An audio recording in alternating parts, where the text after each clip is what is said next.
جی بسم ریڈی بتانا مجھے کب.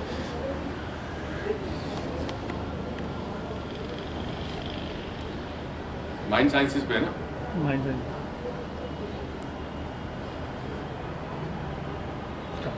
بسم اللہ الرحمن الرحیم. السلام علیکم جی. ٹھنڈی ٹھنڈی ہوائیں کراچی کی مبارک ہو سب کو. اور آج اچھی خاصی ہوا ہے, انجوائے کر لیں کچھ دنوں تک. ہم نے تھوڑا سا اینگل چینج کیا, لوگوں نے کہا تھا کہ اینگل صحیح نہیں ہے, تو آج ایک نئے طریقے سے کر رہے ہیں. ہوپ کہ آپ کو یہ پسند آئے. سوالات کا آغاز کرتے ہیں. ایک ہمارے دوست بیٹھے ہوئے لیاقت ماگرے صاحب اسلام آباد سے تشریف لائیں. ایک کمپنی ہے لیو, ان کے ڈائریکٹر مارکیٹنگ ہے. Thank you very much for coming ہے جی. اور سوالات بہت سارے ہیں, آئی ہوپ ہم کور کر سکیں 1 گھنٹے میں. پہلا سوال یہ ہے جی, a person who feels for something or some person but lacks confidence to express it, how can we boost someone's confidence through 4 dimensions? یہ سوال یہ کہ اگر کسی شخص کے اندر کانفیڈنس کی کمی ہو اور وہ اپنے آپ کو اظہار نہ کر سکے کسی اور کے سامنے, تو اس کا کیا کیا جائے. اب سیلف کانفیڈنس ایک بہت بڑا ایشو ہے, اور یہ نوجوانوں میں بھی بڑا پایا جاتا ہے, اسٹوڈنٹس میں بھی بڑا پایا جاتا ہے. اب کئی دفعہ گھر کے اندر جو تربیت ہوتی ہے, گھر کا ماحول ہوتا ہے, اس سے بھی سیلف کانفیڈنس کم ہو جاتا ہے. کئی دفعہ زندگی میں مسائل اور مصائب کا جو سامنا ہوتا ہے, اس سے بھی بہت فرق پڑ جاتا ہے. ایک بچہ محنت کرتا ہے اچھے مارکس لانے کے لیے کہ مجھے میڈیکل کالج میں ایڈمیشن ملے گا, نہیں ملتا, اس کا کانفیڈنس شیٹرڈ ہو جاتا ہے. تو دیر ملٹیپل ریزنز اس کے ہو سکتے ہیں. اب کرنا کیا ہے؟ اصل میں سیلف کانفیڈنس کے لیے ایک چیز بڑی امپورٹنٹ ہے کہ اگر ہم اپنے اندر یہ صلاحیت پیدا کر لیں کہ اپنے اندر اپنی ذات کو دیکھ سکیں کانفیڈنٹلی. جس طرح آپ نئے کپڑے پہنتے ہیں, سوٹ پہنتے ہیں, ٹائی لگاتے ہیں, نئے بال لگاتے ہیں, خواتین بالوں میں کلر شلر لگاتی ہیں, آپ آئینے کے سامنے کھڑے ہو کے دیکھتے ہیں کہ میں کیسی لگ رہی ہوں, یا میک اپ صحیح ہے میرا, یہ میرے زیور کیسا لگ رہا ہے. اس طرح انسان کے اندر اس کی اپنی جو ذات ہوتی ہے, اس کو اگر کانفیڈنس کے کپڑے پہنا کے دیکھا جائے تو آہستہ آہستہ کانفیڈنس واپس آ جاتا ہے. اس کا طریقہ بڑا سمپل ہے کہ اگر 4 ڈائمنشن کیا ہے تو آپ اپنے ہیلنگ روم میں جائیں. جو آپ جاتے ہیں 7 کمرے آپ کے, ہیلنگ روم میں جائیں. اس کیفیت میں, ہیلنگ روم سے مراد یہ ہے کہ ہم نے جو آپ کو سکھایا جس سے آپ اپنی برین کی فریکوینسی کو کم کر دیتے ہیں. آپ کی برین کے اندر مختلف قسم کی فریکوینسی کی رینج ہوتی ہے, تو جب وہ اس رینج کو کم کر دیتے ہیں اور پھر تصور کرتے ہیں کہ آپ اپنے ایک روم میں موجود ہیں جو کہ ہیلنگ روم ہے, اس روم میں آپ وہ کام کر رہے ہیں جو آپ ویسے نہیں کر سکتے. یعنی آپ ایکسپریس کر رہے ہیں, کسی سے آپ نے پیسے مانگنے ہیں جو کہ وہ نہیں دے رہا, تو اب آپ دیکھیں کہ وہ شخص سامنے کھڑا, آپ اس سے پیسے مانگ رہے ہیں اور بڑا کانفیڈنٹلی مانگ رہے ہیں. اسی طرح کسی کو نہ کہنا ہے آپ کو, کئی لوگوں کو مشکل ہوتی ہے کہ وہ نہ نہیں کہہ سکتے کسی کو, اور ان کی زندگی بڑی عذاب ہوتی ہے, وہ کسی کو نہ نہیں کہہ سکتے. تو آپ دیکھیں کہ میں نہ کہہ رہا ہوں اور بڑا کانفیڈنٹلی کہہ رہا ہوں. اگر بار بار یہ 10 منٹ روز یہ ورزش دہرائی جائے تو ایونچولی آپ کا برین جو ہے اس کے اندر اس کے نیا سرکٹ یا نیا سنیپسس فارم ہوتے ہیں برین میں. جب وہ نیا سرکٹ یا نیا کاپ ویب یا نئی جو ایک ٹیریٹری فارم ہوتی ہے, ایک علاقہ فارم ہوتا ہے برین میں, تو اس کے بعد آپ کے لیے اس کنڈیشن میں جو کانشیس لیول ہے آپ کا, اس میں آپ کو کسی کو نہ کہنا, کسی کو ہاں کہنا, کسی سے اپنی بات کا اظہار کرنا, ناپسندیدگی کا اظہار کرنا, پسند کا اظہار کرنا آسان ہو جاتا ہے بنسبت. تو کہتے ہیں کہ پہلے ہر چیز مائنڈ کے اندر ہوتی ہے. محمد علی جو فیمس باکسر تھا, اس کی جو کتاب ہے جو اس نے لکھی ہے, اس میں اس نے ایک جگہ بتایا کہ میں کرتا یہ تھا کہ رنگ میں جانے سے پہلے جب وہ گلوز اس کے پہناتے تھے اور تھوڑا سا ریسٹ کرتا تھا اپنے لاکر روم میں, وہاں کہتا میں آنکھیں بند کر کے تصور کرتا کہ میں رنگ میں پہنچ چکا ہوں اور میرا مد مقابل میرے سامنے ہے اور لڑائی شروع ہو گئی, اور اس کے بعد تصور کرتا کہ میں جیت گیا ہوں. تالیوں کی آواز NLP میں جو ہم سکھاتے ہیں ساری موڈیلٹیز یوز کرنا, آوازیں آ رہی ہے تالیوں کی, شور ہو رہا ہے, میرے ہاتھ اٹھایا گیا ہے اور مجھے لوگوں نے کندھے پہ سوار کیا, وہ سارا کا سارا امیجن کرتا. یہ جو امیجنیشن کی قوت ہے, آئنسٹائن یہ کہتا ہے کہ امیجنیشن از مور امپورٹنٹ دین نالج. یعنی نالج کیا کرتی ہے؟ نالج آپ کو بائنڈ کرتی ہے, باؤنڈ کرتی ہے. نالج ایک ٹیریٹری بناتی ہے, حدود بناتی ہے. ایک ڈاکٹر ہے وہ ہمیشہ ڈاکٹر رہے گا, وہ انجینئر کی طرح نہیں سوچ سکتا. ایک انجینئر ہے وہ ہمیشہ انجینئر کی طرح سوچے گا. تو نالج آپ کو باؤنڈ کرتی ہے. آگے روحانیت میں ایک مقام آتا ہے جب آپ کو نالج کو پھینک دینا پڑتا ہے, کیونکہ نالج بھی آپ کے پیروں میں بیڑیاں ہیں, ہاتھوں میں ہتھکڑیاں روک کے رکھتی ہے آپ کو, تو نالج کو بھی چھوڑنا پڑتا ہے آپ کو. تو جب آپ نالج کو بھی چھوڑتے ہو تو پھر آپ ایک اور منزل کی طرف جاتے ہو, روحانیت میں. بہرحال اس میں یہ بات جو بڑی امپورٹنٹ ہے وہ یہ ہے کہ امیجینیشن کو یوز کر کر وہ چیز تصور کریں جو ممکن ابھی تک نہیں ہوئی. جیسے جیسے آپ کریں گے, کیونکہ آپ نے سیکھا ہوگا neurology and physiology they are connected in cybernetic loop, یعنی نیورولوجی چینج ہوتی ہے, فزیولوجی چینج ہوتی ہے, فزیولوجی چینج ہوتی ہے, نیورولوجی. مراد اس سے یہ ہے, ارے آپ تو تابش صاحب ہی آئے, مبارک ہو بھائی, یہ تو عید کا چاند ہو گئے, ان کو تو پتہ نہیں کہاں کہاں سے بلانا پڑتا. آپ اپنا فزیکل پوسچر چینج کریں تو آپ کے مائنڈ میں تھاٹ چینج ہو جائے گا. آپ یوں بیٹھے تھوڑی دیر تک تو آپ کو ڈپریشن شروع ہو جائے گا. آپ یوں بیٹھیں, یوں چلیں, اوپر دیکھیں تو آپ کا ڈپریشن کم ہو جائے گا. اسی طرح ذہن میں کوئی سوچ لائیں. 4 Dimension 2 آپ نے کیا ہے نا, اس میں ہم ایکسرسائز کراتے ہیں کہ یاد ہو کہ think of something to smile, اور آپ کے چہرے پہ خود بخود, یعنی کوئی اچھی بات سوچیں ہنسی والی, تو آپ کے چہرے پہ خود بخود مسکراہٹ آ جائے گی. اور اگر آپ چاہتے ہیں کہ میں فیل کروں ہیپینس, خوشی فیل کروں, تو جھوٹ موٹ اپنے ہونٹوں کو اس طرح کریں جیسے آپ مسکرا رہے ہیں, کچھ دیر کے بعد آپ کو خوشی محسوس ہوگی. یہ آپ کی فزیولوجی یا آپ کی نیورولوجی دونوں کنیکٹڈ ہے. جو بھی ایک چینج ہوگا دوسرا خود بخود چینج ہوگا. دس ہیپنز آٹومیٹکلی. تو یہ کرنے سے ایونچولی آپ کے اندر وہ خود اعتمادی جو ہے وہ آنا شروع ہو جائے گی. اور خود اعتمادی تو بہت ہی ضروری ہے زندگی میں, بغیر خود اعتمادی کے کوئی کام نہیں ہوتا. ظفر صاحب, خود اعتمادی بہت امپورٹنٹ ہے. اور کوئی بھی زندگی میں مقصد آپ نے حاصل کرنا ہو, ایون گاڑی چلانے, کل میرے پاس ایک ای میل آئی ایک بچی کی, اس کی امی نے اس کو گاڑی چلانے سکھائی, ویل ٹو ڈو فیملی سے ہے, اور ہوا یہ کہ کچھ پرابلم ہو گیا, دوسری تیسری مرتبہ گاڑی چلا رہی تھی, اس کے بعد اس کو خوف پیدا ہو گیا آپ گاڑی نہیں چلا سکتی. اب وہ کہتی ہے میں نے کہا میں ایک سیشن میں آپ کو گاڑی چلانے, میرے پاس آ جائے, ٹیم میرے پاس موجود ہے, وہ آپ کو 1-2 سیشن دے گی, آپ گاڑی چلا لیں گے. ہوا کیا, وہ جو پرابلم ہوئی ہوگی, گاڑی خراب ہو گئی, کچھ مسائل ہو گئے, اس کی وجہ سے ایک لنک ناگواری کا, اریٹیشن کا پیدا ہو گیا ڈرائیونگ سے. اب یہ لنک جب آپ ہٹا دیں گے تو ڈرائیونگ خود بخود کرنا شروع ہو جائے گی. تو زندگی میں خود اعتمادی کے بغیر کوئی کامیابی ممکن نہیں ہے. ایون اسٹوڈنٹس کو اگر ایگزام میں پاس ہونا ہے, اچھے گریڈز لانا ہے, ان کو خود اعتمادی چاہیے. گھر کے اندر ماں ہے, وہ بچوں کو بھی پالتی ہے, شوہر کا بھی خیال رکھتی ہے, ساس کا بھی خیال رکھتی ہے, اس کے اندر بھی خود اعتمادی چاہیے. جن ماؤں میں خود اعتمادی نہیں ہوتی ان کے بچوں میں بھی خود اعتمادی نہیں ہوتی, یہ یاد رکھیے گا. تو یہ گھر سے بھی بعض دفعہ تبدیلی آتی ہے. اگر ماں باپ میں کانفیڈنس کی کمی ہے تو اولاد میں کانفیڈنس کی کمی ہوگی. ماں باپ میں کانفیڈنس ہوگا, اولاد میں بھی کانفیڈنس ہوگا. دوسرے سوال جی, یہ آیا ہے نیو نارتھ کیرولائنا USA سے. ہمارے بہت پرانے اسٹوڈنٹ ہے ابراہیم خان, یہ لوگ اسلام آباد میں رہتے تھے, میں بھی آپ کو ان کے بارے میں, اس نے 2 سوال بھیجے, ایک ہی میں نے رکھا ہے کیونکہ دوسرے سوال اور بہت سارے. انہوں نے کہا کہ میں نے کلپ دیکھی ہے آپ کی, ابھی ریسنٹلی میں نے جو لیکچر دیا تھا واہ کینٹ میں, اس میں میں نے لیڈرشپ کے اندر ایک بات کہی تھی کہ زمانہ کس چیز سے بنتا ہے, وقت سے اور فاصلے سے. تو انہوں نے کہا کہ آپ ایکسپلین کریں زمانے کے بارے میں. قرآن یہ کہتا ہے کہ زمانے کو برا مت کرو, سم تھنگ لائک دیٹ. زمانہ برا نہیں ہوتا, زمانے میں رہنے والے لوگ یا تو اچھے ہوتے ہیں برے ہوتے ہیں. زمانہ کہتے ہیں, میں نے سورہ عصر کا اس میں حوالہ دیا تھا کہ ایک لفظ جو ہے والعصر اتنا زبردست ہے کہ اس کو اگر ایکسپلین کرنے جائے تو پتہ نہیں کتنے گھنٹے لگے. اس میں پورا کانسیپٹ ہے ٹائم اینڈ اسپیس کا. اس پہ ویسے بھی میں پہلے بہت بات کر چکا ہوں, آج پھر تھوڑی سی کر لیتا ہوں. جو سینٹرل تھیم ہے سورہ عصر کی وہ بڑی انٹرسٹنگ ہے. پہلی چیز,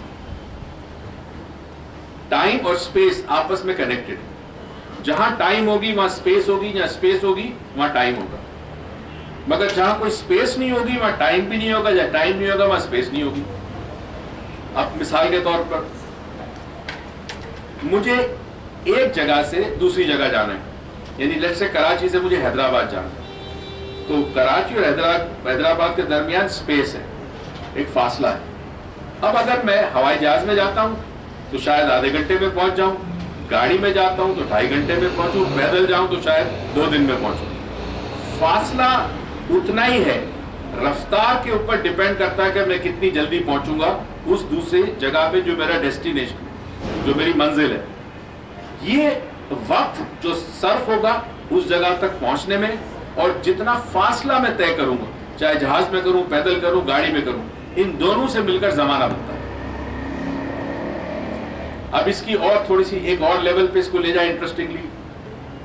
ہم جس جگہ رہتے ہیں اسے زمین کہتے ہیں. زمین ایک پلانٹ, ایک کرہ ہے, اور ہمارے نظام شمسی میں اور بھی پلانٹس ہیں. اب زمین کی ایک خاص رفتار ہے جس رفتار سے وہ اپنے آربٹ میں ریوالو کرتی ہے. آپ کو پتا نا, یوں بھی کرتی ہے, یوں بھی کرتی ہے. اچھا, جب وہ ریوالو کرتی ہے اپنے آربٹ میں, اس کی ایک سپیڈ ہے. اس سپیڈ کو ہم اس طرح میجر کرتے ہیں کہ اگر 365 دن ہو جائے تو ایک پورا ریوالو کمپلیٹ ہوتا ہے, ایک سال کمپلیٹ ہوتا ہے. اچھا, اس کے ساتھ ساتھ زمین دوسرا کام بھی کرتی ہے. یہ سورج کے گرد بھی چکر لگاتی ہے. اب زمین کا فاصلہ سورج سے اور ہے, دوسرے پلانٹس زمین سے بھی قریب ہے, کچھ زمین سے دور ہے. اب ان کی جو رفتار ہوگی گھومنے کی, اسپن کرنے کی, وہ اگر سلو ہوگی تو وہاں پہ ایک سال ہو سکتا ہے 700 دن پہ محیط ہو, کسی پہ 5000 دنوں میں ایک سال ہو.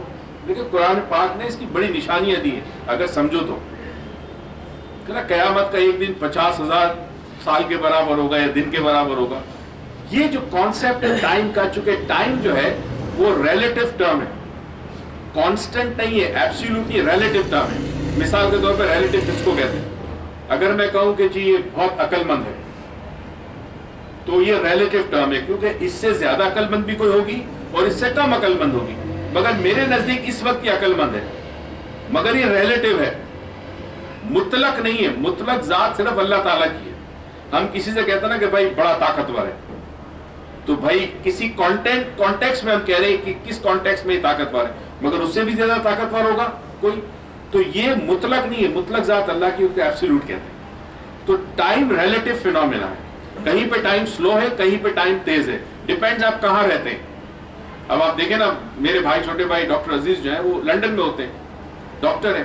اب وہاں مجھے یاد ہے, انہوں نے شاید رمضان میں ہمارا روزہ شاید 7:30 بجے افطار ہوتا, وہاں پہ عجیب کنڈیشن, کوئی 9 ساڑھے 9 بجے افطار کریں, 11 بجے عشاء ہو جائے اور 2-3 گھنٹے کے بعد سحری ہو جائے.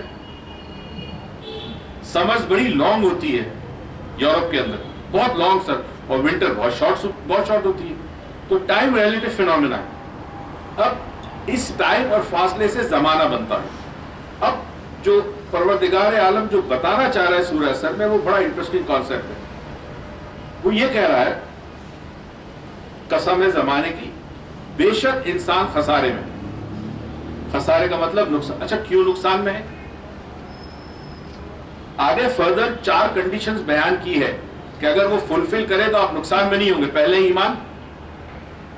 اچھا, ایمان کا تعلق توحید سے ہے, تو جو توحید پہ یقین کرتا ہے وہ نقصان میں نہیں ہے. اچھا, جنہوں نے اچھے اعمال کیے وہ نقصان میں نہیں ہے. جنہوں نے حق کی بات کی اور حق کے ساتھ کھڑے ہوئے وہ نقصان میں نہیں ہے. اور جنہوں نے صبر کیا وہ نقصان میں نہیں ہے. یہ 4 کنڈیشن ہے. اب ایک چیز جو عام طور پر لوگوں کو نہیں پتہ چلتی وہ ہے کہ یہ جو چینج ہے, اس چینج سے پروردگار چاہ کیا رہا ہے, ہمیں بتانا کیا چاہ رہا ہے. اب یہ بڑا انٹرسٹنگ کانسیپٹ اس میں یہ ہے کہ زمانے پہ انسان اتنا بھروسہ کرتا ہے تو زمانہ بدلتا ہے. ہماری ترجیحات بدلی, ہمارے شوق بدلے, ہمارے نظریات بدلے, ہماری چاہتیں بدلی, ہماری چوائس بدلی. اب دیکھیں نا, آج سے 20 سال پہلے شاید آپ کو کوئی اور چیز پسند تھی, آج آپ کو کچھ اور پسند ہے نا. شادی سے پہلے اور پسند تھی, شادی کے بعد آپ کی پسند چینج ہوتی ہے نہیں ہوتی, اصل چینج ہوتی ہے, بہت ساری چیزیں چینج ہوتی ہیں. تو انسان کے نظریات بھی چینج ہوتے ہیں, نظریات چینج ہوتے ہیں, آپ کے کانسیپٹ چینج ہوتے ہیں وقت کے ساتھ ساتھ, آپ کے بلیفز چینج ہوتے ہیں, آپ کے بلیفز چینج ہوتے ہیں نا. جن پہ تھا تکیا وہی پتے ہوا دینے لگے. پہلے آپ نے بلیف کسی پہ کیا, 4 سال میں پتہ چلا وہ کھوٹا نکلا. اب آپ پھر کسی پہ بلیف کرنے جائیں گے ہر 4-5 سال بعد, اور پھر بھی آپ کو سمجھ نہیں آئے گی. تو تو یہاں جو سینٹرل تھیم ہے وہ یہ ہے کہ زمانہ چینج ہوتا ہے. انسان جس چیز سے والہانہ وابستگی پیدا کرتا ہے وہ تبدیل ہونے والی شے ہے. سورہ اثر یہ بتا رہا ہے تبدیل ہو جاتی ہے, چینج ہو جاتی ہے, محبتیں چینج ہو جاتی ہے. آج آپ اپنے ماں باپ کے ساتھ ہوتے ہیں, چھوٹے ہوتے ہیں, بہت محبت کرتے ہیں, بڑے ہوئے, شادی ہوئی, بیوی آئی, ماں باپ کی قدر و قیمت اکثر گھرانوں میں, سب میں اکثر گھرانوں میں کم ہو جاتی ہے. بیوی زیادہ امپورٹنٹ ہو جاتی ہے, بوڑھی ماں جو ہے وہ کم امپورٹنٹ ہو جاتی ہے. یہ چینج کہتے ہیں اس کو. یہ چینج متواتر ہر جگہ ہے.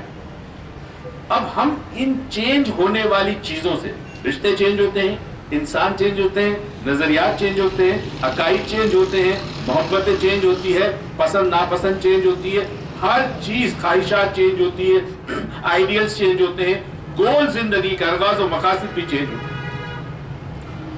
آج سے کچھ سال پہلے کی بات ہے, میں سوچا کرتا تھا, اللہ گواہ ہے, کہ کوئی اسکول بناؤں. مجھے پتا ہے بچوں کو تربیت کیسے دی جاتی ہے. میری اسکول میں جو بچے ہوں گے وہ میں ان کو سپر مین بناؤں گا, ایسا بناؤں گا.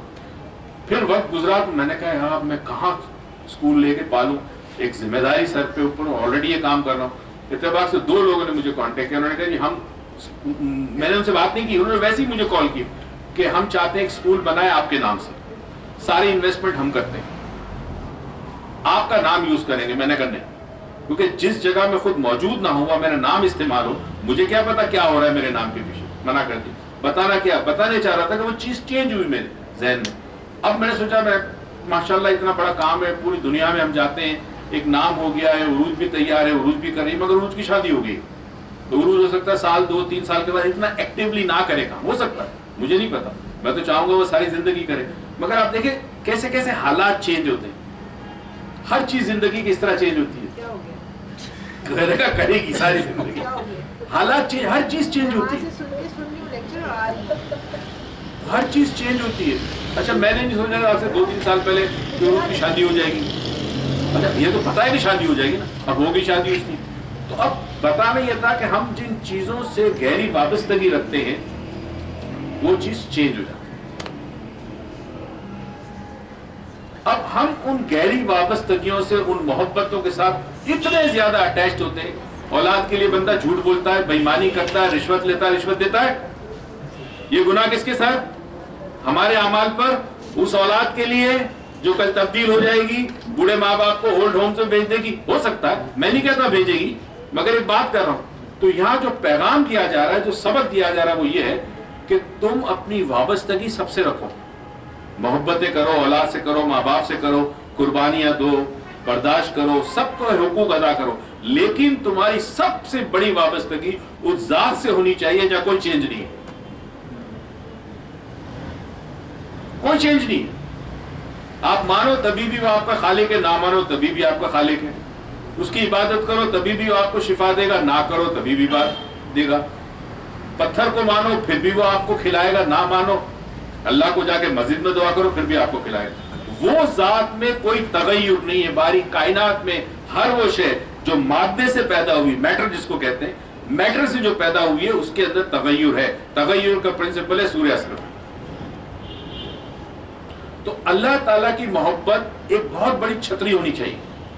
اس چھتری کے نیچے چھوٹی چھوٹی چھتریاں, اولاد, ماں باپ, وہ سب چھتریاں چھوٹی ہو, سب سے بڑی محبت اللہ اور اس کے رسول. تو یہ تغیر کا ایک, اگر وہاں کرو گے تو وہاں چینج نہیں ہوگا کوئی. Everything will be the same. کبھی آپ کو شوق نہیں لگے گا اس کی ذات سے, کبھی آپ نا امید نہیں ہوں گے, کبھی وہ آپ کو مایوس نہیں کرے گا. انسان مایوس کر دیتا ہے نا, کسی کے لیے آپ اتنا کچھ کرو اور وقت پہ آپ کو ضرورت پڑی تو مایوس,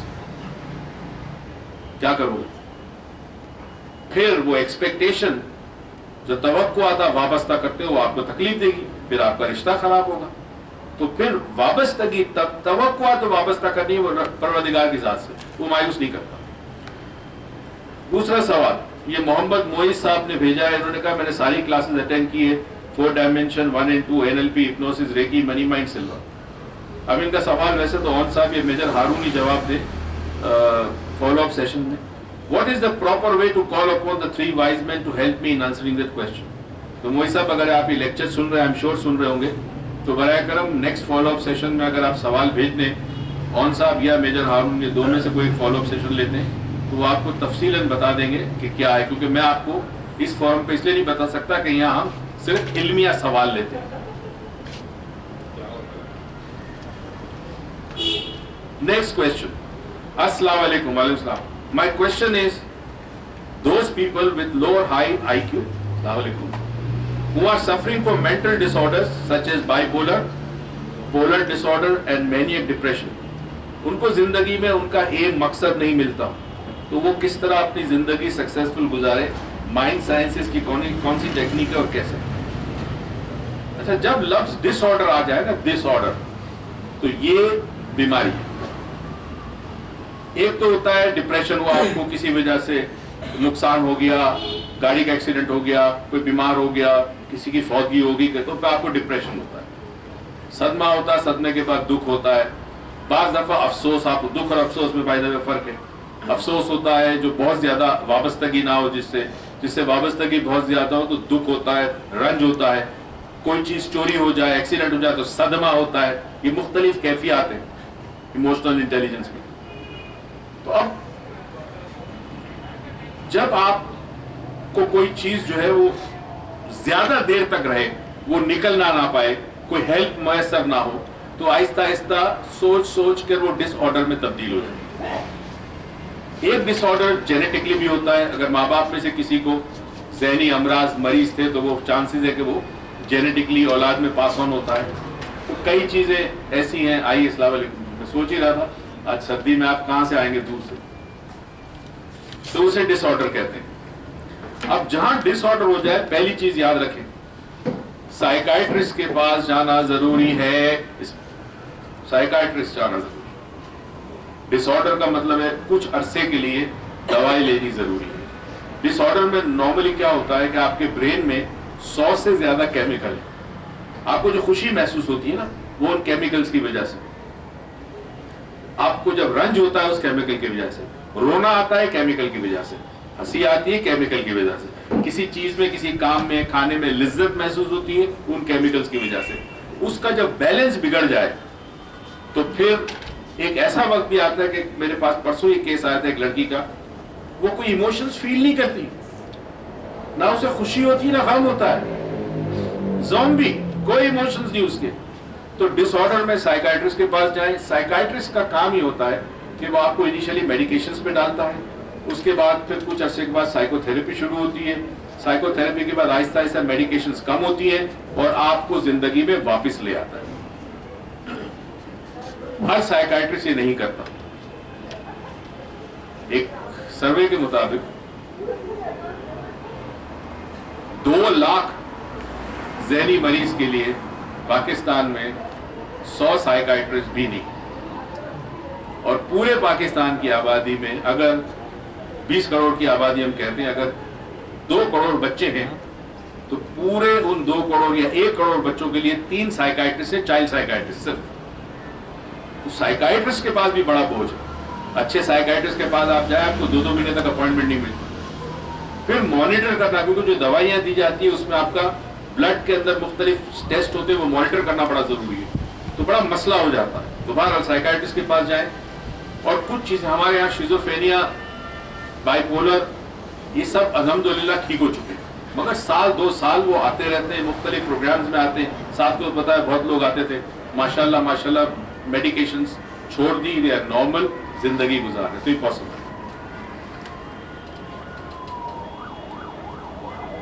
اب یہ ایک خاتون نے لکھا ہے کہ اگر انسان کی کوئی انڈیزائرڈ ہیبٹس اور روٹین ہو، اس کو ختم کیسے کیا جائے. اب یہ پہلے تو پتہ چلے کہ وہ ہیبٹ کیا ہے، عادت. دوسرا اسی میں اس نے لکھا ہے کہ میں اور میری امی اکثر آرگیومنٹ کرتے ہیں تقدیر کے اوپر. ماں کہتی ہے کہ سب کچھ اللہ نے فکس کیا ہوا ہے، اور میں کہتی ہوں کہ نہیں، انسان کے اختیار میں. تو اب کیا کیا جائے؟ کئی دفعہ اس پہ بات کر چکے ہیں، آپ لوگوں کو پتا ہے. یوٹیوب پہ کئی ویڈیوز ہیں تھرسڈے لیکچر میں جس کو میں ڈیٹیل میں ایکسپلین کر چکا ہوں. مگر مسئلہ یہ ہے کہ پھر کرنا پڑے گا. اذان آ رہی ہے، اذان میں ہم 2 اذانیں آتی ہیں قریب کے، تو اس میں ہم خاموشی اختیار کرتے ہیں، درود پڑھتے رہیں اور اذان کا ختم ہونے کا انتظار کریں.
ایک آفاقی اصول یا یونیورسل لا یاد رکھیں، ہمیشہ کام آئے گا۔ انسان یا مخلوق اللہ کی جو بھی مخلوق ہے، اس کو اللہ نے حرکت کرنا اور عمل کرنے کی قوت و طاقت دی ہے۔ انسان کو عمل اور ارادے کا اختیار دے دیا، چونٹی بھی چلتی ہے اس کو طاقت دے دی، اختیار نہیں دی، طاقت دے دی۔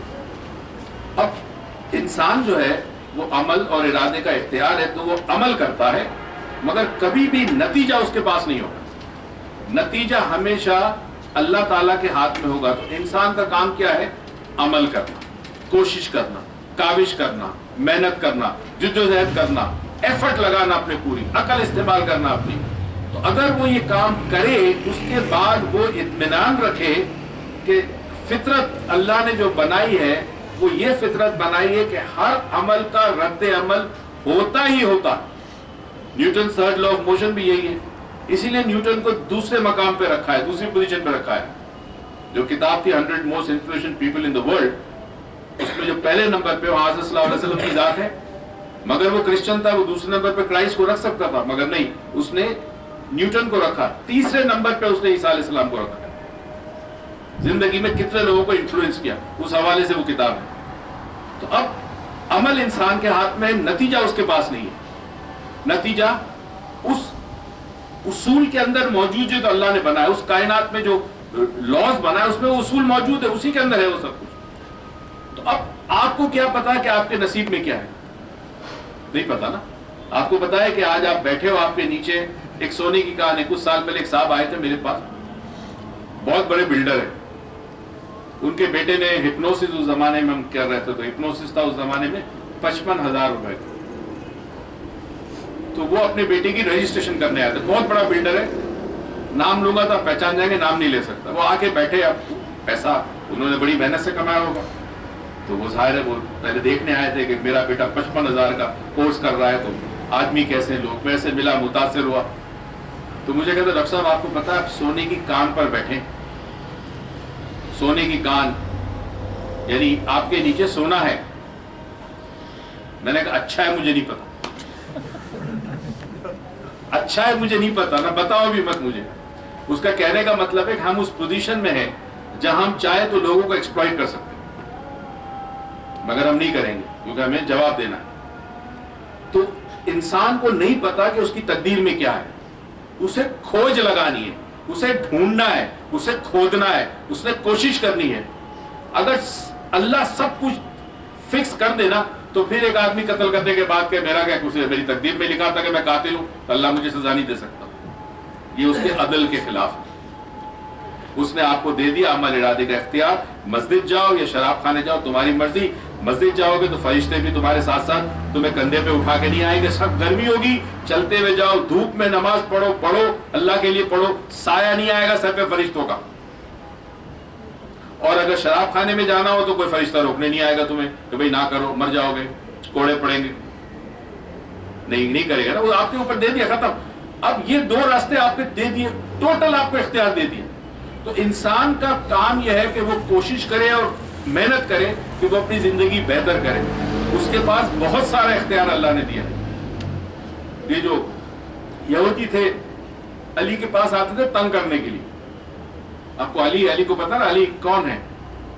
علم کا دروازہ، شہر محمد مصطفیٰ صلی اللہ علیہ وسلم اور دروازہ لیے باب العلم میں، تو ان کو تنگ کرنے آتے ہیں، عجیب و غریب سوالات پوچھتے ہیں، اور اگر آپ وہ سوالات پڑھے تو آپ حیرت ہوگی کہ کیا جواب دیے۔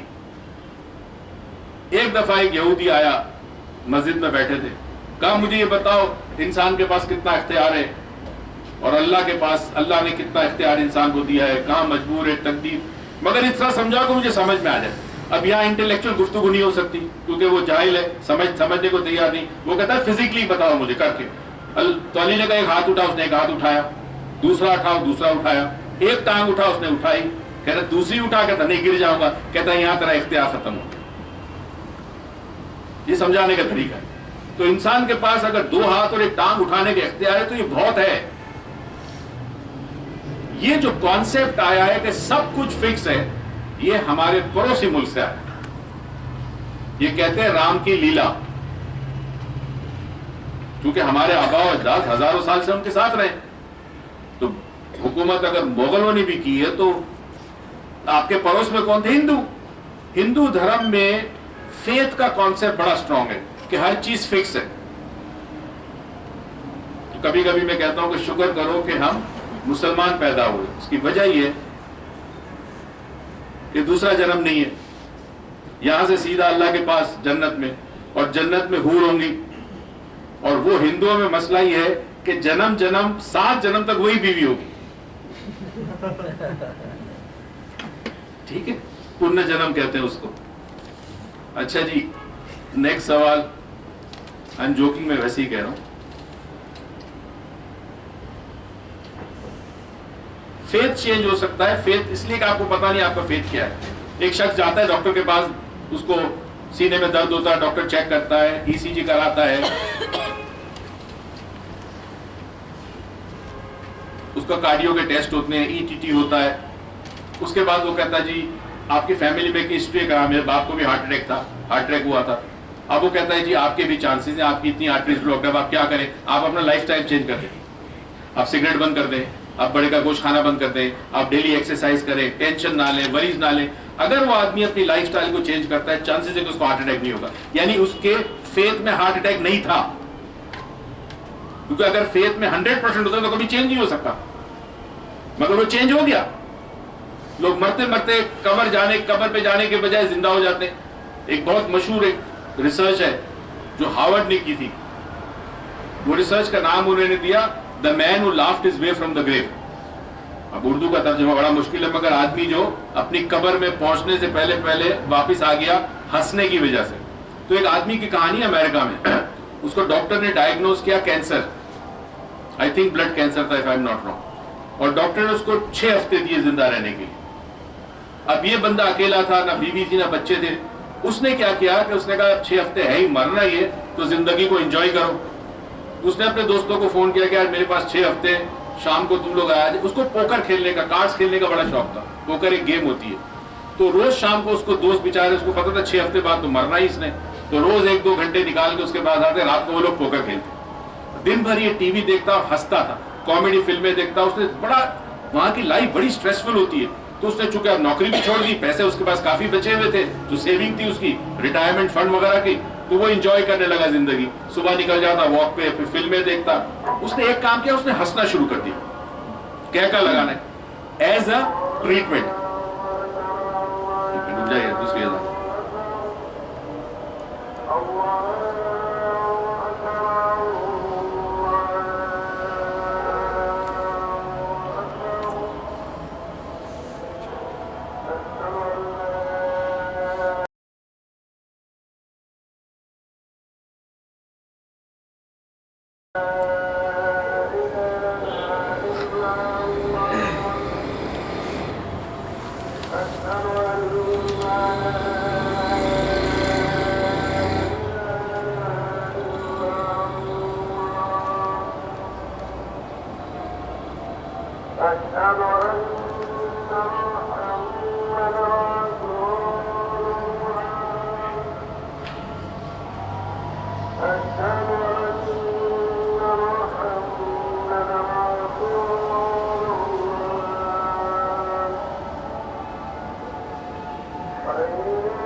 ہوا ہی ہے کہ اس نے فلمیں دیکھتا، انجوائے کرتا، کتاب پڑھتا، واک پہ جاتا، شام کو دوستوں کے ساتھ پوکر کھیلتا، وہ اپنی بیماری کو بھول گیا. اچھا آپ کو پتا ہے کہ ہر 15 دن بعد 10 دن بعد ڈاکٹر بلاتے ہیں بلڈ ٹیسٹ کے لیے، بلڈ پلیٹلیٹس وغیرہ مختلف ٹیسٹ ہوتے ہیں، وہ چیک کرتے ہیں. ان کو حیرت ہوئی اس کے بلڈ کیمسٹری نیچے آنے کی بجائے نارمل ہونا شروع ہوئی. تو اب ڈاکٹرز کی ٹیم نے ریسرچ کی کہ ہو کیا یہ آدمی ٹھیک کیسے ہو رہا ہے.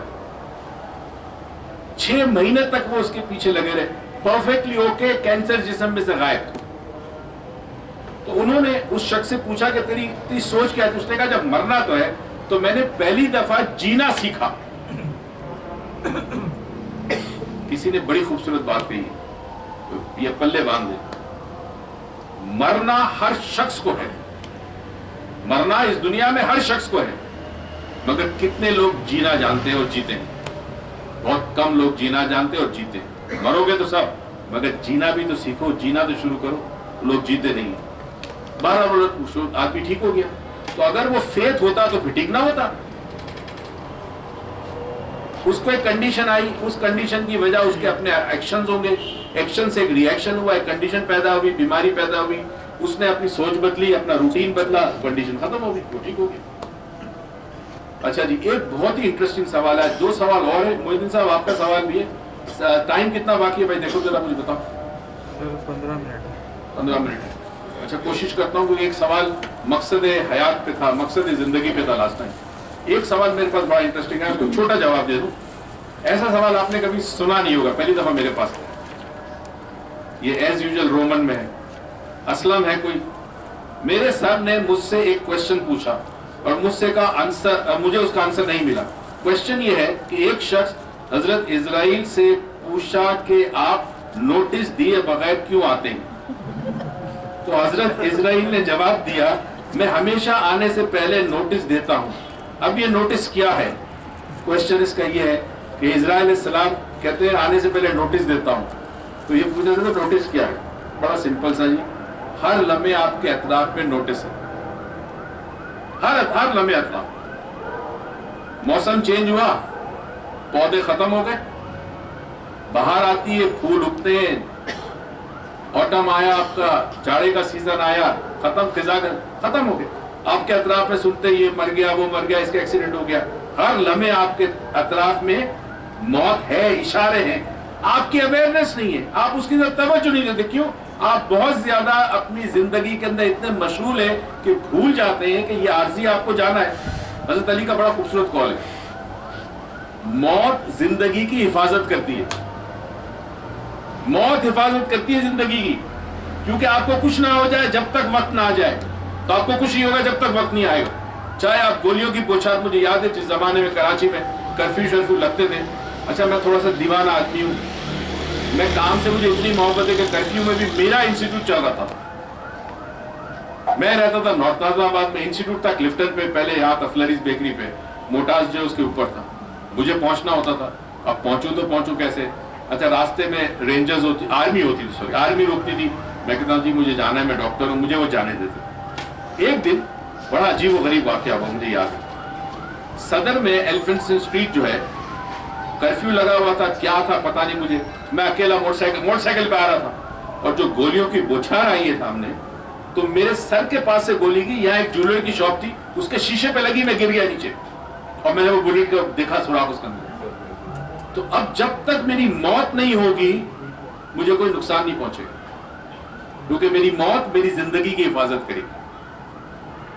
موت آپ کے ساتھی ہے، ساتھ رہتی ہے، ہر لمحے آپ کے ساتھ ہوتی ہے. اگر اویئرنیس ہو، شعور ہو تو بہت کچھ ہے، نہیں ہو تو پتہ نہیں. تو ہر لمحے موت کو کہتے ہیں نا، موت کو یاد کرو. ایک بڑی خوبصورت سالوں پہلے کتاب نظر سے گزری تھی. میں پوری کتاب کبھی زندگی میں نہیں پڑھی سوائے قرآن پاک کے. 2-4 صفحات پڑھے، کانسیپٹ سمجھ گیا.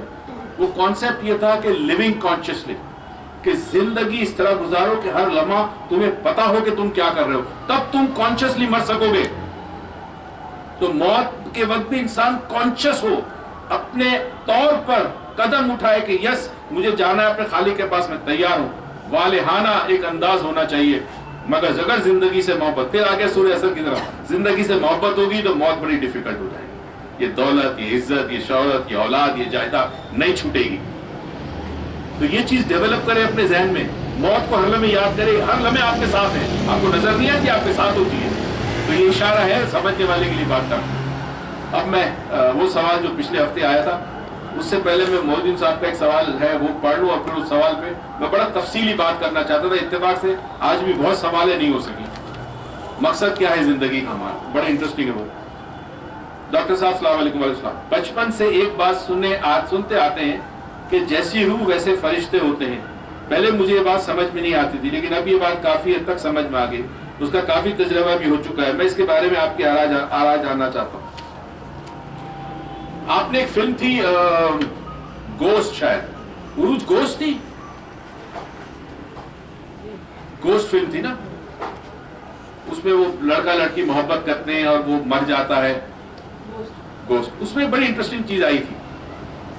جب وہ آدمی جس نے اس کو قتل کیا ہوتا ہے، قتل کرنے کے لیے پیسے دیے ہوتے ہیں، جب وہ مرتا ہے تو اس کو لینے کے لیے جو مخلوق آتی ہے وہ بڑی ڈراؤنی ہوتی ہے. اور جب یہ مرتا ہے تو آسمان سے سورج روشنی آتی ہے. ٹھیک ہے، ہم تو جانتے ہیں کہ اللہ تعالیٰ نے فرشتے مختلف قسم کے بنائے.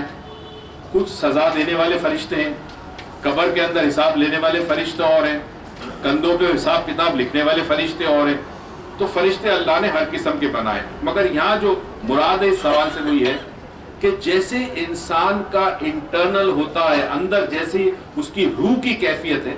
اگین روح کی کیفیت ہم لنگوسٹکلی یوز کرتے ہیں لفظ کو. روح کی بظاہر کوئی کیفیت نہیں ہوتی، مگر سمجھانے کے لیے ہوتا ہے کہ انسان کا جو قلب ہے یا اس کی جو روح ہے وہ جتنی تر و تازہ ہوگی، جتنی شفاف ہوگی، جتنی صاف ہوگی، جتنی پیور ہوگی، تو اس کے ساتھ وہی مخلوق ہوگی جو اسی کی طرح پیور ہوگی. وہ کہتے ہیں birds of the same feather flock together. انگریزی میں بڑی زبردست مثال ہے. آپ دیکھیں موالیوں کے ساتھ موالی بیٹھے ہوں گے، چرسیوں کے ساتھ چرسی بیٹھے ہوں گے. کرپٹ لوگوں کے دوست کون ہوں گے؟ کرپٹ ہوں گے. دیانتدار ایماندار آدمی تھوڑی دیر کے بعد وہاں سے اٹھ جائے گا، کیونکہ وہ ایک ہی قسم کے لوگ ایک ساتھ بیٹھتے ہیں. اسی طرح فٹ بال کے فینز الگ ہوتے ہیں، کرکٹ کے فینز الگ ہوتے ہیں، ہاکی کے فینز الگ ہوتے ہیں. تو جیسے آپ ہوتے ہیں اندر سے، ویسے آپ کو صحبت ملتی ہے. انہی صحبت میں آپ جاتے ہیں، وہی کمپنی آپ کے ساتھ ہوتی ہے.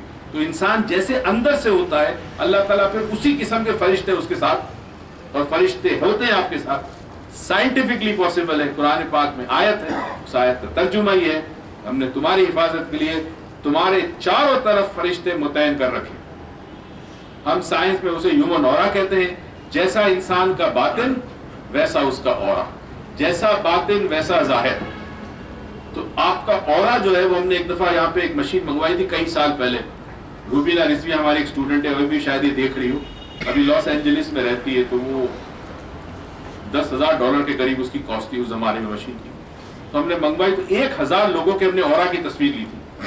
اس مشین نے تصویر کے ساتھ ساتھ آپ لائیو ویڈیو تھا اس زمانے میں، VCR ہوتا تھا، تو اس پہ ہم ریکارڈ کرتے تھے. اب ایک آدمی کو بٹھایا، اب اسکرین پہ سامنے اس کا اورا نظر آ رہا ہے، مختلف کلر جسم کے گرد گھوم رہے ہیں. ایک دم سے اس سے کہا اچھا بچوں کے بارے میں سوچو. تو بچوں سے اس نے سوچنا شروع کیا، تو اورا کا کلر بہت برائٹ ہو گیا، بڑے کلر ہو گئے اورا کے، اورا بڑا ہو گیا. پھر کہا ایفیکٹ بتاؤ، حوصلہ مت، بیوی کے بارے میں سوچو، تو تھوڑا سا ڈل ہو گیا. ایک صاحب کو مجھے یاد، ہم نے کہا ساس کے بارے میں سوچو، اس کو اپنی ساس سخت ناپسند تھی، پورا اورا گرے ہو گیا، کلر غائب، گرے ہو گیا.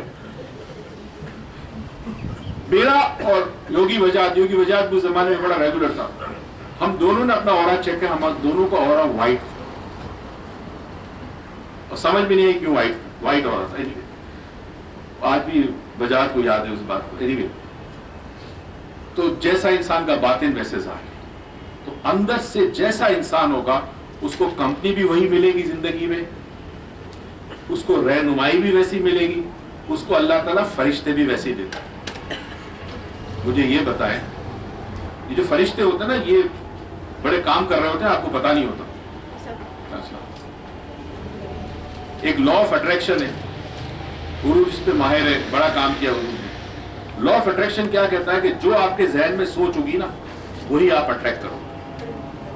کتا تو نہیں آ جائے گا، جن کو کتوں سے ڈر لگتا ہے، رات کو جب کہیں گلی میں سے گزرے اور ان کو ڈر ہو، کتا تو نہیں، کتا آ جائے گا. کیونکہ جو آپ ڈرتے ہو آپ اٹریکٹ کرتے ہو، اور آ جاتا ہے کتا. تو یہ ہے بالکل صحیح بات ہے. زندگی کا آپ کا مشاہدہ بالکل صحیح ہے. ایسے مشاہدے آپ ہمیں بتایا کریں. اگر ٹائم ہے 5-1 منٹ ہے, میں تھوڑا سا, کتنی منٹ ہے؟ 7 منٹ. یہ دیکھا شکایت شروع ہوگی, لیٹ شروع ہوا. چلے تھوڑی سی بات کر لوں, پھر اگلے ہفتے پھر بہت سوال آ جائیں گے. ایک ہوتا ہے مقصد تخلیق حیات, اور ایک ہوتا ہے مقصد تخلیق زندگی. حیات اور زندگی میں فرق ہے. زندگی محدود ہے, حیات ابدی ہے. ہم کسی جگہ سے یہاں بھیجے گئے, واپس اس جگہ جائیں گے. میں مولوی والی بات نہیں کر رہا, سمجھانے کے لیے سائنٹیفک بات کر رہا ہوں. اب مقصد زندگی کی بات کر رہا ہوں, اس دنیا میں بھیجنے کا مقصد. یاد رکھیں, جب آپ کو کوئی بات سمجھانی ہوتی ہے تو آپ دیکھتے ہیں لوگ کون بیٹھے میرے پاس. جب کبھی بات کریں, کمیونیکیشن کا بڑا امپورٹنٹ ایلیمنٹ ہے کہ who are you talking to. کیونکہ جب آپ گفتگو کرتے ہیں تو 2 چیزیں ہوتی ہیں ہر گفتگو میں, ایک کانٹینٹ اور ایک کانٹیکسٹ.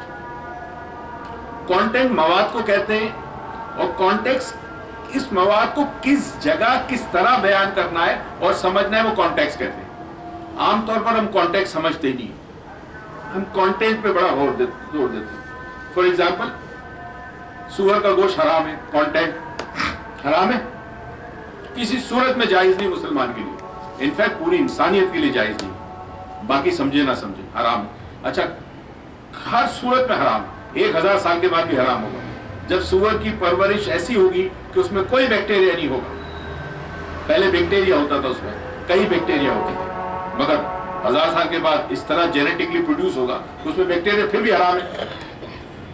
مگر ایک کانٹیکسٹ ایسا آتا ہے, اس کانٹیکسٹ میں پگ حرام نہیں ہوتا. اگر کوئی شخص مر رہا ہو اور کھانے کو کچھ بھی اویلیبل نہ ہو, اور پتا ہے کہ اگر نہیں کھائے گا تو مر جائے گا, اس وقت حرام بھی دے دیں تو وہ کانٹیکسٹ میں وہ حلال بن جاتا ہے. یہ کانٹینٹ اور کانٹیکسٹ یہ ہوتا ہے. تو یہ چیز بڑی امپورٹنٹ ہے سمجھنا. آپ پورا دن کھاتے پیتے, 10 دفعہ کھائیں, کو روکے گا آپ کو؟ نہیں روکے گا. مگر رمضان آ گیا تو وہی حلال کھانا حرام ہو گیا. فجر سے لے کر رات تک, مغرب تک حرام ہو گیا, نہیں کھانا. حلال تھا, کانٹیکسٹ چینج ہوا تو کانٹینٹ جو ہے وہ چینج ہو گیا. تو کانٹینٹ کانٹیکسٹ کی وجہ سے چینج ہوتا ہے, اس کے معنی چینج ہو جاتے ہیں. تو اب ایک جب آپ گفتگو کرتے ہیں تو ایک عوام الناس ہوتی ہے, عام پبلک ہوتی ہے. عام پبلک میں عقل, شعور, فہم اتنا زیادہ ڈیولپ نہیں ہوتا. کیوں ڈیولپ کیا نہیں جاتا؟ اکثر انسان سروائیو کر رہا ہے زندگی میں, زندگی جی نہیں رہا, سروائیو کر رہا ہے. صبح کام پہ جاتا ہے, کام کر کے آتا ہے, واپس تھکا آ رہا ہے, بیوی بچوں کھانا کھاتا ہے, سو جاتا ہے, اتوار کو تھوڑے دن چلا جاتا ہے. وہ سروائیو کر رہا ہے, زندگی جی نہیں رہا. He is not living his life, he is just existing. دونوں میں فرق ہے. جیسے پانی کا بھاؤ ویسے بڑھے گا. ایک چھولے والا ہے, قیمت بڑھ گئی, اس نے 5 روپے پلیٹ بڑھا دی چھولے کی, مگر وہ رہے گا چھولے والا. چاہے مجھ سے اور آپ سے زیادہ کماتا ہو, رہے گا چھولے والا. Standard of life will not change, وہ وہی. اب نہاری والا ہے کراچی میں, 2-3 بڑے مشہور ہے صاحب, وہ کبھی کبھی نہاری لے جاتا ہوں. اب تو اتنے موٹے ہو گئے ان کے بچے نا, کیونکہ بیٹھے بیٹھے تو وہ اتنا پیسہ کماتے ہیں, اتنا پیسہ میں آپ سوچ نہیں سکتے. مگر زندگی کیا ان کی, اسی جگہ بیٹھے, سامنے دے کے نہاری نکال, اتنا پیسہ کہ آپ سوچ نہیں سکتے. آپ کو اندازہ نہیں کہ ان کی منتھلی انکم کتنی ہے. اچھا, کبھی کبھی موقع ملا تو آپ پوچھیں گے گئے تھے آج عمرہ کر کے آئے, تو بہت اچھی بات ہے عمرہ کرنا, آج کرنا. مگر دنیا میں اور چیزیں بھی تو دیکھو جائے, دوسری قومیں کیسی ہے, لوگوں کے رہن سہن کیسے ہیں. اللہ نے ایسی دنیا بنائی ہے. کبھی کبھی میں اپنے گھر سے صبح جب ٹی وی کے لیے نکلتا ہوں تو ارلی مارننگ نکلتا ہوں, تو میرا گھر بہت بڑا ہے اور بڑے پودے لگے, درخت لگے. کسی زمانے میں باغ بھی بہت بڑا تھا. ابو کے دنیا سے رخصت ہونے کے بعد وہ باغ کا کسی نے خیال نہیں رکھا تو گارڈن ختم کر دیا. مگر میرے بھائی کو بڑا شوق ہے پلانٹس اور بڑے بڑے درخت ہیں. صبح سویرے جب 7:30 پونے 8 بجے میں نکل رہا ہوتا ہوں, اس وقت دھوپ نہیں ہوتی, عجیب سی ایک ماحول میں خوبصورتی ہوتی. تو نکلتے وقت میں پودوں کو دیکھتا ہوں کہ اللہ میں جب تیری دنیا اتنی حسین ہے تو وہ دنیا کیسے حسین ہوئی. اپریشیٹ کرنے کی بات ہے, دیکھ کر سوچنے کی بات ہے. تو عوام الناس کے لیے جو بات بتائی جاتی وہ یہ ہے کہ زندگی کا مقصد عبادت الہی ہے. پرفیکٹ, بالکل ٹھیک. اللہ کی عبادت مقصد زندگی کا ہے, زندگی میں دنیا میں آنے کا اللہ کی عبادت ہے. اب جن ذہنوں کے پاس اللہ نے شعور دیا ہے عقل دی ہے, سوچنے سمجھنے کی صلاحیت دی ہے, غور و فکر کرتے ہیں, وہی عبادت کے مفہوم اور طریقے سے آئیں گے. اب عبادت کیا ہے؟ فار ایگزامپل عبادت ذکر کو کہتے ہیں. یعنی عبادت وہ نہیں ہو سکتی جس میں ذکر نہ ہو. اگر نماز خالی آپ اوپر بیٹھے اٹھے بیٹھے بغیر کچھ پڑھے تو وہ عبادت نہیں ہوگی, وہ ایکسرسائز ہوگی. تو عبادت میں ذکر لازم ہے, اگر ذکر میں توجہ لازم ہے, جس کا ذکر ہو رہا ہے اس پہ توجہ لازم ہے. ٹھیک ہے, اب توجہ کے لیے ذہن کی یکسوئی چاہیے, تو عام ذہن میں یکسوئی نہیں ہوتی. جو جب آپ کوئی بھی عمل کرتے ہیں جس پہ آپ اپنے خالق کو یاد کرتے ہیں وہ عبادت بنتی ہے. بسم اللہ کر کے کھانا کھاتے ہیں, اللہ کو یاد کر کے عبادت بن گئی. نہانے سے پہلے آپ نے کہا پروردگار نہا رہا ہوں, یہ پانی کے اندر میرے جسم میں شفا دینا, وہ عبادت بن گیا, عبادت بن گئی, ساری کی ساری عبادت ہے. اب اس کے مختلف درجات ہیں. اب ایک شخص جو ہے وہ ہر جگہ اللہ کو یاد کرتا ہے, وہ بھی عبادت ہے. ایک یہ کرتا ہے کہ وہ سمندر کے سامنے بیٹھا ہے ساحل پہ اور موجوں کو دیکھتا ہے غور سے اور سوچتا ہے کہ ساحل کہاں تک ہے, یہ پانی کیسے آیا دنیا میں, اگر میں بالکل دوسری طرف جانا چاہوں تو کتنا دور ہوگا, یہ سورج غروب کیوں ہوتا ہے, طلوع کیوں ہوتا ہے, یہ پانی کی کبھی چڑھائی اوپر ہوتی کبھی نیچے ہوتا, ہائی ٹائڈ لو ٹائڈ. یہ جو غور و فکر انسان کرتا ہے کس لیے کہ وہ ڈھونڈنا چاہتا ہے اپنے رب کی عظمت کو, اس کی کارکردگی کو, اس کی تخلیق کو, اس کا کارنامہ, اس کی ایجاد. تو جب وہ اس پہ غور و فکر کرتا ہے وہ بھی بہت بڑی عبادت ہے. اور پھر اس غور و فکر کے نتیجے میں تحقیق کر کے اگر وہ چیز ایسی بناتا ہے, تخلیق کرتا ہے جس سے بنی نوع انسان کو ایک زمانے تک فائدہ پہنچے گا, وہ بہت بڑی عبادت ہے. یہاں سب سے بڑی چیز سمجھ میں نہیں آتی وہ یہ لوگوں کو کہ حقوق العباد اور حقوق اللہ دونوں سیم ہے, دونوں کنیکٹڈ ہے آپس میں. جب آپ بندے کی خدمت کرتے ہو تو بندہ اللہ کا ہے, اسے تو خدمت کی ضرورت نہیں ہے, تو اس کی بنائی ہوئی مخلوق کو جو کہ بھوکی ہے آپ کھانا کھلاتے ہو تو یوں سمجھو کہ وہ کھانا آپ نے اللہ کو کھلایا. اللہ کو ضرورت نہیں ہے کھانے کی, سمجھانے کے لیے کہہ رہا ہوں آپ کو. ایک بندہ ہے, سخت سردی ہے, جسم پہ کپڑے نہیں ہے, ٹھنڈ لگ رہی ہے اس کو, آپ نے اسے کپڑا دے دیا, کوٹ خرید کے دے دیا, سویٹر دے دیا, تو وہ سویٹر آپ نے اللہ کو دے دیا. دی بندے کو ہے مگر اللہ کی وہ مخلوق ہے. یہ بھی بہت بڑی عبادت ہے. تو اب یہ سمجھنا ہوگا کہ عبادت کے مختلف درجات ہیں, ان درجات کو سمجھنا ہوگا. تو اب ایک تو سمپل ہے کہ جی آپ نے نماز پڑھی, روزے رکھے, اگر توفیق دی اللہ نے تو حج کر لی, پیسے زیادہ ہیں اتنے اماؤنٹ سے تو آپ نے زکوٰۃ دے دی, تمام چیزیں عبادت میں آتی ہے. اب اس عبادت کا ایک اور رخ, ایک اور پہلو ہے کہ جو ذہن دیا ہے اللہ نے, جو اس دنیا میں تو کسی اور کے پاس نہیں ہے سوائے انسان کے, اس ذہن کا استعمال بھی تو کرو, یہ بہت بڑی نعمت ہے. اگر نہیں کرو گے تو یہ کفران نعمت ہے, کفران نعمت ہے. اس کو استعمال نہیں کرتے, کھڑکیاں دروازے سب بند ہیں اس کے, سوچتے نہیں ہے. بار بار کہہ رہا ہے سوچو, سوچتے کیوں نہیں ہو, نشانیاں دیے دیکھتے نہیں ہو, یہ کرتے.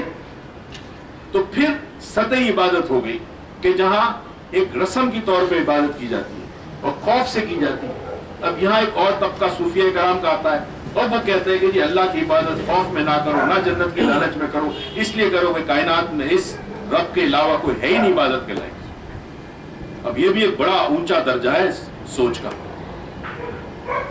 حضرت علی سے کسی نے پوچھا کہ تم اللہ کی عبادت کرتے ہو, کیا تم نے اسے دیکھا؟ اب اپنے نظریات سے مت سمجھنا اس جواب, اس کا کوئی اور لیول ہے. کہتا ہے جس کو میں نے دیکھا ہی نہ اس کی عبادت کیسے کروں؟ اب ظاہر آنکھ سے تو نہیں دیکھا ہوگا نا, کوئی ایسی کیفیت ہوگی کہ پتا ہوگا رب ہے, موجود ہے. اب وہ کس طرح دیکھا ہوگا ہم نہیں سمجھ سکتے. ٹھیک ہے جی, تو اب اگلی جمعرات تک کے لیے آپ سے اجازت. ایک تو آپ کا بہت بہت شکریہ, آج ہم نے کون سوپ رکھا ہے آپ کے لیے, انجوائے کیجئے. جتنی ٹھنڈ زیادہ ہوگی اتنا سوپ میں مزہ آئے گا. اگلی جمعرات تک اگر یہ ٹھنڈ رہی تو سوپ, ورنہ پھر کافی شافی. آباد رہے, شاد رہے, خوش رہے. پروردگار زندگی میں آپ کو بے تحاشا خوشیاں دے, توفیق دے کے خوشیاں دوسروں میں بانٹے. پاکستان پائندہ.